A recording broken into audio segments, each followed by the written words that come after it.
Assalamualaikum warahmatullahi wabarakatuh. Di sini saya akan menjelaskan sedikit mengenai komunikasi sebagai landasan keterampilan konseling.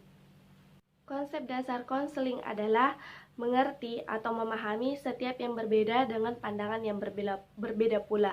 Dan dalam memahami individu, seorang konselor perlu memahami atau menguasai teknik dan keterampilan konseling dalam proses konseling.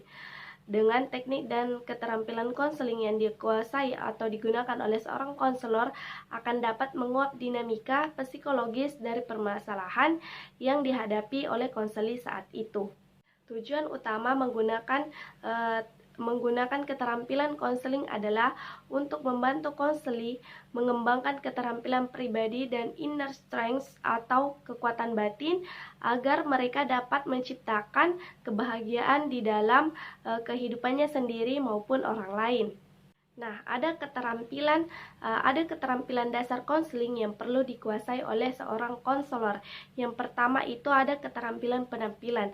Nah, keterampilan penampilan ini meliputi kontak mata, bahasa tubuh, jarak, tekanan suara, dan alur verbal. Yang kedua ada keterampilan mendengar dasar, yaitu meliputi pengamatan terhadap konseli, perilaku verbal, dorongan, parafrasa, dan membuat kesimpulan, serta refleksi perasaan dan mengajukan pertanyaan. Yang ketiga ada keterampilan self-attending, meliputi kesadaran diri, humor, sikap non-judgmental terhadap diri, dan sikap non-judgmental terhadap orang lain, asli dan konkret. Nah, sementara itu ada juga keterampilan lanjutan, di mana yang pertama itu keterampilan memahami dan penolakan. Nah, keterampilan ini meliputi empati tingkat tinggi, keterbukaan diri, konfrontasi, dan kesegaraan. Yang kedua ada keterampilan perilaku, dan yang ketiga ada keterampilan mengakhiri konseling.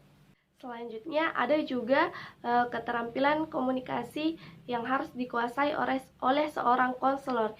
Yang pertama itu komunikasi verbal atau percakapan terdiri atas pesan-pesan yang dikirim oleh seorang konselor kepada konseli dengan menggunakan kata-kata. Dimensi komunikasi verbal meliputi bahasa, isi, frekuensi pembicaraan, dan kepemilikan atas pembendaharaan kata-kata. Dimensi bahasa tidak hanya meliputi jenis bahasa, tetapi juga mencakup elemen seperti gaya bahasa formal ataupun informal yang digunakan. Misalnya, gaya bahasa konselor yang dapat merangsang terwujudnya proses konseling yang konstruktif. Yang kedua, ada komunikasi vokal. Nah, di sini konselor dapat menyampaikan tentang apa yang sesungguhnya dirasakan secara emosional, memahami perasaan konseli. Komunikasi vokal ini mencakup 5 dimensi, yaitu artikulasi, volume, nada, penekanan, dan kecepatan berbicara.